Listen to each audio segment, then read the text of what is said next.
투두리스트의 1번이었던 수술 집도일을 찾아서 병원을 예약하고 나니 검사일까지는 약 일주일이 남았는데 하루하루가 불안하고 초조해서 아무것도 손에 잡히지 않았다.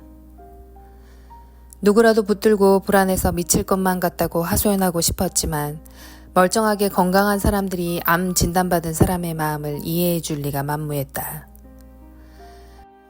나의 병기는 도대체 얼마나 진행된 건지, 살 수 있는 날은 과연 얼마나 남아있는 것인지, 항암 치료는 얼마나 괴로운 것인지, 유방암 치료는 어떻게 진행되는 건지, 머리가 온통 죽음과 관련된 막연한 두려움으로 가득 차서 숨을 쉬는 것조차도 버거웠다. 인터넷을 뒤적거려 보아도 온통 부정적인 내용들만 눈에 들어오고 두려움으로 꽉 차버린 머리는 내 사지에도 영향력을 미쳐 몸도 뻣뻣하게 굳어오는 것만 같았다.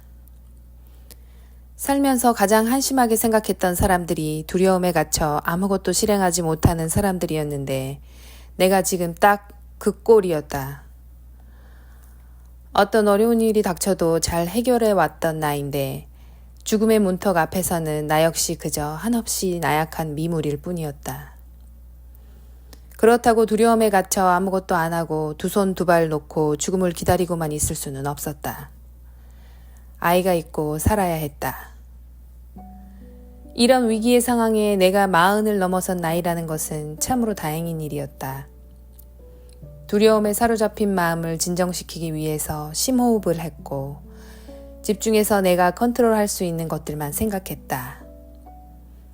지금까지 살아온 40여 년도 그리 녹록하진 않았지만 어려운 앞에서 늘 해결책을 찾아낼 수 있었고 살면서 마주쳤던 절망스럽고 예측 불허한 위기의 사건들 앞에서도 무너지지 않았다.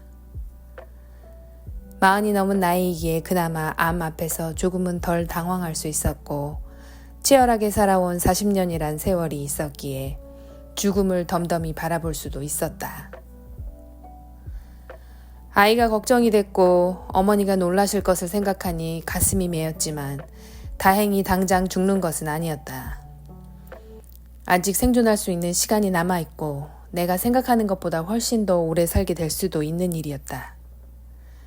기적은 늘 내 삶의 언저리에 함께하고 있었으므로 희망의 끈을 놓지 않기로 결심했다.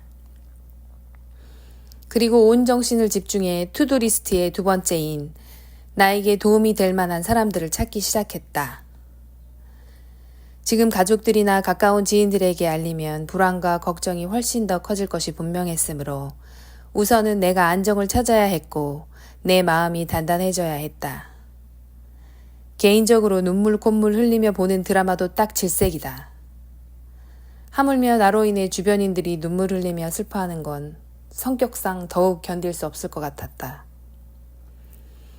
암 진단은 나도 살면서 처음 경험하는 사건이었기에 좀처럼 두려움이 가라앉지 않았지만 하늘이 무너져도 솟아날 구멍은 있다고 하지 않았던가. 가만히 앉아서 떨리는 전신을 호흡에 집중하려고 노력하며 방법을 모색하던 중 문득 지인 중에 암 진단 후 생존에 계시는 분이 떠올랐다. 그분도 외관상으로는 아주 건강해 보이고 활력 있어 보이는데 지난번 모임에서 암 환자라는 이야기를 듣고 내심 놀랐다. 평소 연락하며 지내는 사이가 아니라서 전화하기가 잠시 망설여졌지만 죽음 앞에서 체면이며 예의며 따질 일도 없었기에 과감하게 전화를 해서 내가 유방암 진단을 받았다고 얘기했다. 아, 그래요? 병기는 몇 기인데요? 아직 검사 결과가 나온 게 아니라서 확실하지는 않은데 사진상에서는 2기 정도로 보여요. 에이, 그럼 걱정하지 말아요. 괜찮아요. 난 대장암 3기였는데 간후루전이 돼서 얼마 전에 또 수술했어요. 나 아직 멀쩡하게 살아있잖아. 유방암 2기는 아무것도 아니니까 걱정하지 말고 병원에 가서 의사가 시키는 대로 하면 돼요. 아무것도 아니야. 그 아무것도 아니라는 말이 어찌나 위로가 되던지 그제야 호흡에 신경을 쓰지 않아도 저절로 숨이 쉬어지는 듯 했다. 대표님은 언제 진단받으셨어요? 나는 4년 전에 대장암 3기 수술해서 대장 거의 다 잘라냈는데 얼마 전에 간으로 전이 돼서 또 수술했어요. 근데 지금도 괜찮아요. 안 죽어. 자기 암 환자라고 하기엔 너무 덤덤하고 편안해서 내가 다 당황스러울 정도였다. 나는 유방암에 걸려서 죽는 줄만 알고 죽을 경우에 투두리스트까지 작성한 후 변호사며 유언장이며 별걸 다 생각해 놓았는데 매우 오버였다는 생각이 들었다. 당장이라도 죽을까봐 불안해서 잠도 못 자고 누구한테도 말도 못하고 인터넷을 뒤져가며 속을 끓인 요 며칠 만에 몸도 마음도 10년은 늙은 것만 같았다. 그런데 전화 한 통으로 10년의 채증이 싹 씻겨내려가는 듯 불안을 잠식시킬 수 있었다. 너무 고맙고 감사했다. 나와 같은 처지를 경험한 적 있는 사람으로부터의 조언과 위로가 심리적으로 큰 도움이 되었다. 그래서 얼른 주변에 유방암 치료를 마친 후 생존해 있는 사람들이 있는지 찾아보았다. 나는 아직 유방암에 걸리기에 조금은 젊은 40대 초반이었기에 가까운 지인들 중에는 유방암 진단을 받은 사람이 아직 없었다. 그리고 가까운 지인들에게 수소문하면 괜히 걱정만 끼칠 듯하여 단골로 다니는 네일숍 주인 언니에게 아무렇지 않게 혹시 손님 중에 유방암 환자는 없느냐고 대뜸 물어보았다.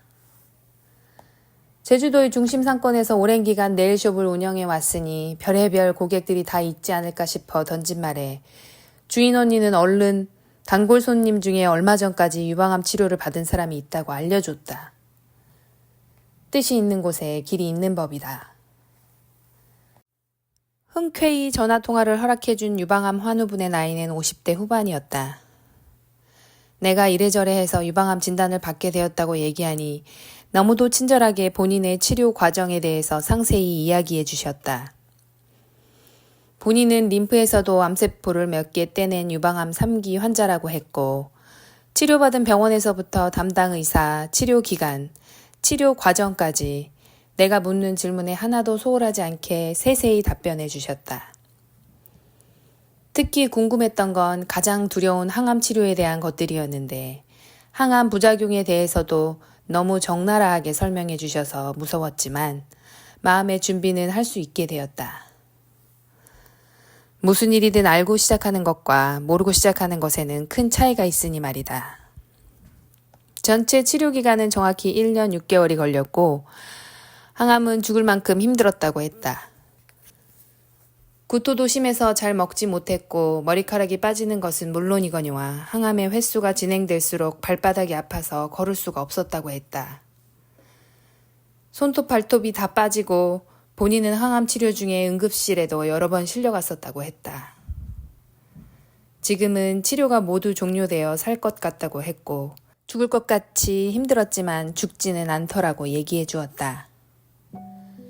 1시간이 넘도록 지속된 일면식도 없는 환우분과의 통화로 내가 앞으로 받게 될 항암 부작용에 대해 정확하고도 디테일한 정보를 얻게 되었고 충격적인 내용들이었지만 앞으로 나에게도 똑같은 일이 벌어지게 될 거라 받아들이고 마음의 준비를 했다.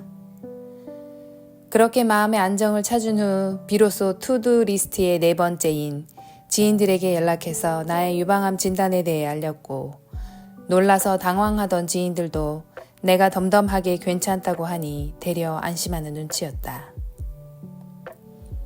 가족들에게 알리는 것이 가장 가슴 아픈 일이었는데 처음 진단을 내려준 여의사도 암은 처음부터 작전을 잘 세워서 가족들과 함께 대비해야 이겨낼 수 있다고 했으므로 어머니께 조심스레 암 진단에 대해 알리고 도움을 요청했다.